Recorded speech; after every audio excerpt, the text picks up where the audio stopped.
Bien, nous allons poursuivre avec Claude Clément. Alors, je ne vais pas présenter Claude Clément parce que je pense que tous les professionnels la connaissent et les étudiants qui sont parmi nous vont la découvrir en lisant ne serait-ce que la petite bio qui figure dans le document que nous avons distribué. Je souhaiterais plutôt aborder d'emblée cet intérêt particulier, Claude, que vous portez à la musique.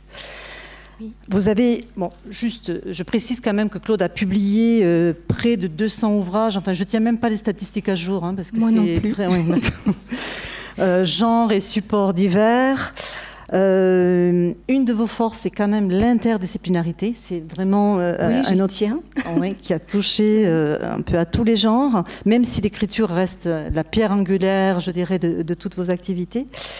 Et la musique est très, très présente dans vos livres. Et c'est sur cet aspect-là que j'aimerais vous y conduire. Toutes les bibliothèques ont dans leur fond Le Luthier de Venise, qui est devenu un opéra au Théâtre du Châtelet. Il y a eu longtemps, prix SGDL. Enfin, il y a énormément de titres qui ont connu des grands succès, qui ont eu plusieurs prix. Et ce dernier titre, le 7e, si je ne me trompe, et vient clôturer une collection qui s'intitule Le Petit Tourneur de Pages, qui est une collection de contes qui vous a été confiée par Harmonia Mundi pour les textes, dont un instrument de musique est toujours le héros. Piano d'argent était votre premier volume en 2015. Oui, c'est ça. Ouais. Donc ce sont des livres CD avec des musiques de haut niveau. Vous travaillez avec les musiciens, vous participez aux répétitions. En fait, pouvez-vous nous parler quand même de cette expérience artistique singulière, particulière, hein, qui a démarré en 2015, c'est ça? Oui. Alors, j'ai pas travaillé en direct avec tous les musiciens. Dommage. Oui, mais bon, c'était des musiciens qui étaient au catalogue. Ce sont des musiciens qui sont au catalogue d'Harmonia Mundi. Et quand Harmonia Mundi m'a demandé de créer donc des contes qui allaient être mis en musique, je devais quand même tenir compte de leur catalogue, sauf qu'il était extraordinaire, leur catalogue, que des stars de la musique, à juste titre, enfin des gens formidables. Donc j'étais gâtée avant de commencer. Et j'ai été souvent très inspirée par les musiques. Alors, pas tout le temps. Le piano d'argent, je l'avais déjà dans la tête depuis un bon moment, mais j'ai participé au choix des musiques avec le producteur d'Harmonia Mundi. On a écouté plein de morceaux, plein d'interprètes. On a choisi les passages ensemble qui allaient particulièrement bien avec les passages de l'histoire. Donc c'est un travail qui m'a changé de la solitude de l'écriture, c'est-à-dire que c'était vraiment d'entrée un travail d'équipe entre le producteur, moi, les producteurs délégués, parce qu'il y en avait, et puis ensuite les interprètes. Alors là, les narrateurs, pardon. Là, j'ai assisté à tous les enregistrements. Je participais non pas au choix parce que moi je les connaissais pas particulièrement, j'avais pas accès à leurs agents, etc. Mais quand on donnait quand même notre point de vue, on travaillait en équipe, on avait des réunions, on décidait s'il fallait une voix de femme, une voix d'homme, une voix un peu plus mûre, une voix plus jeune, etc. Et donc c'était vraiment intéressant. Je sortais un petit peu de mon ordinateur toute seule et j'étais vraiment très très heureuse de créer cette collection. Donc c'est bien le dernier volume, là pour le coup. Alors là c'est le dernier, voilà. Oui, c'est le dernier. Ouais. Il y a eu donc le piano, la flûte à bec dans mon histoire, mais enfin, il y a une page documentaire, une double page documentaire à la fin de chaque ouvrage où on exprimait toute la possibilité de s'ouvrir au domaine de la flûte à travers toutes sortes de flûtes, quoi. Voilà. Après, j'ai beaucoup plus collaboré de près avec un compositeur et interprète du sheng. Le sheng, c'est un orgue à bouche chinois. Et c'est une tradition en Chine, ça se transmet beaucoup de père en fils, enfin dans une famille souvent d'instrumentistes. Et j'ai eu la chance, grâce à Harmonia Mundi, de rencontrer le compositeur Wu Wei. On a parlé, alors en anglais, on n'avait pas le choix, mais c'était formidable parce que je lui ai parlé de mon conte ici. Et moi, j'étais un peu inquiète parce que j'étais remontée aux sources du Sheng, je m'étais renseignée, il y avait toute une légende à partir d'une impératrice mythique qui aurait inventé cet instrument. Cet instrument est réputé aussi pour permettre aux amoureux contrariés de communiquer entre eux. Donc tout ça m'a inspirée.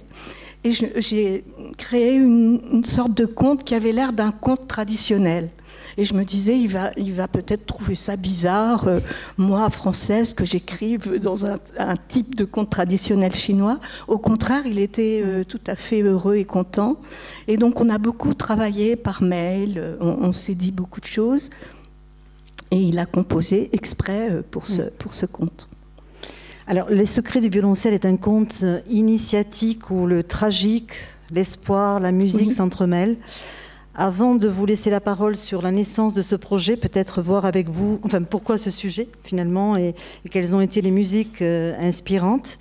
Nous allons écouter un court extrait qui est le tout début de ce conte. Oui, interprété par Bérénice Brégeot. Bérénice Brégeot. Les secrets d'un violoncelle.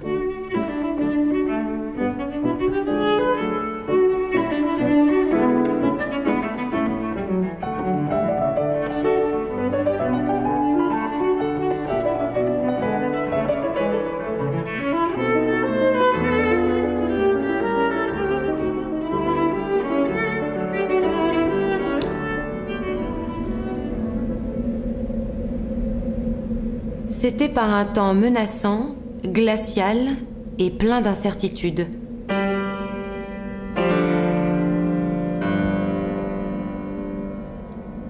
Luttant contre les rafales d'un vent brutal, une silhouette féminine cheminait, courbée sous la neige, dans les ruelles enlacées d'une ville désertée par ses habitants.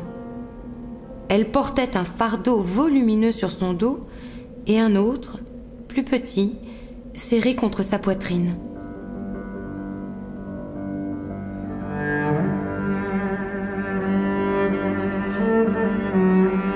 Lorsqu'elle parvint au cœur d'un quartier où s'alignaient des échoppes d'artisans, la voyageuse frappa au hasard à la porte d'un menuisier en suppliant « Ouvrez-moi, par pitié !»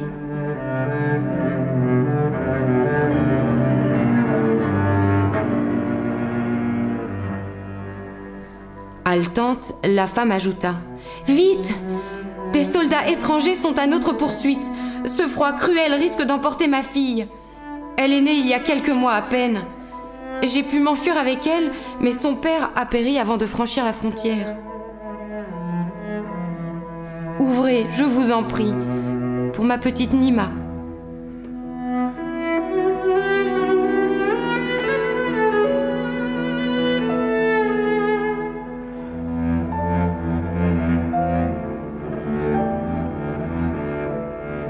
La porte fut aussitôt déverrouillée et un vieil homme fit signe à la voyageuse d'entrer. Sans plus tarder, il mit une casserole de soupe sur le feu, tandis qu'il ordonnait à son petit-fils « Micha, sors des draps et des couvertures de l'armoire. Ensuite, file au grenier les mettre sur l'ancien matelas de tes parents, ainsi que sur le berceau que j'avais construit pour toi autrefois. » Immédiatement, l'enfant s'exécuta. Oui, donc c'est la voix de Bérénice Brégeot, l'actrice qui jouait dans The Artist. Et elle a été formidable. Elle est tout de suite entrée dans l'atmosphère de cette histoire. Et moi, donc, j'ai été inspirée par les musiques d'Ernest Bloch. Et c'est ça qui m'a incitée, parce que un de mes problèmes, c'était de ne pas refaire une histoire de violoncelle qui ressemble au Luthier de Venise. Le Luthier de Venise, c'était important pour moi. Et donc, c'est une histoire qui m'a portée, qui a été quand même extrêmement accueillie. Et je me disais, il ne faut surtout pas que ça lui ressemble. Et c'était le problème au départ. Et grâce aux musiques de Bloch, je me suis lancée dans une histoire initiatique. Peut-être préciser qui est ce Alors, musicien. c'est un compositeur juif qui a écrit ses musiques à l'époque de la Shoah, donc dans des situations abominables. Et elles sont merveilleuses. Elles sont profondes, elles sont belles. Voilà, donc j'ai été très bouleversée. En plus, la violoncelliste qui était donc au catalogue d'Harmonia Mundi, c'est Emmanuelle Bertrand. Et j'ai voulu mieux la connaître. Je ne la connais pas personnellement, mais j'ai regardé des vidéos. Et elle parlait de son violoncelle comme d'une personne humaine. Et ça m'a vraiment, vraiment attachée. Et je me suis dit, il faut que je trouve une histoire de violoncelle où c'est vraiment une personne, ce violoncelle. C'est quelqu'un. Voilà. Alors, les extraits musicaux choisis sont admirables. C'est vous qui les choisissez? Alors, j'avais le choix entre des musiques interprétées par Emmanuelle Bertrand et d'autres par Jean-Guilhem Queyras, qui était aussi sous contrat chez Harmonia. Donc, j'ai écouté énormément de musique.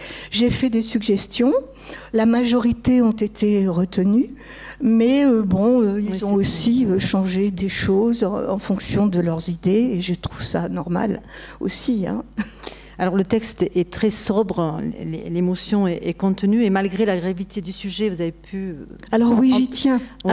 Enfin, nous n'avons pas un livre triste, et voilà. Vous écrivez à un moment, il ne restait plus au monde délabré qu'à se reconstruire. Et la vie est là, en fait, durant tout le livre, la vie est présente. C'est pas un livre triste du tout. Et en fait, c'est un peu comme si la peine rendait les hommes plus humains, parce qu'il y a un acte à la fin du livre qui est magnifique, en termes de don de soi. Finalement, c'est un petit peu une histoire de résilience, ce que vous nous racontez là. C'est une quête, parce que le jeune garçon qui hérite en quelque sorte de ce violoncelle va chercher... dans un voyage initiatique assez long, on le voit grandir au fur et à mesure. Et là, j'ai beaucoup insisté auprès de l'illustrateur pour que ça soit. Il est petit garçon, il doit avoir une dizaine d'années au départ, et à la fin du livre, c'est un homme. Hein. Donc c'est vraiment un voyage initiatique, et c'est un voyage initiatique qui est très porteur d'espoir, parce que ça commence très mal, et au fur et à mesure de sa vie, et avec ce violoncelle, il y a effectivement une forme de résilience, d'espoir en l'être humain, de mains tendues partout, voilà, quand on sait les voir. Oui, un peu comme une soif de beauté qui serait un peu le seul viatique à l'enfer sur la terre. Il va se servir de cette musique pour apporter quelque chose d'humain.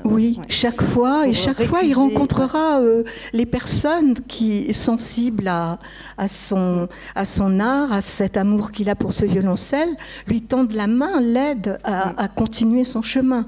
Donc c'est ça qui est important. Donc je rejoins beaucoup la philosophie de Boris Cyrulnik là-dessus, parce que je trouve que c'est fondamental de dire ça. C'est que, quelles que soient les difficultés qu'on traverse dans la vie, il y a souvent des êtres humains qui vous tendent la main, et quelquefois vous ne les voyez pas.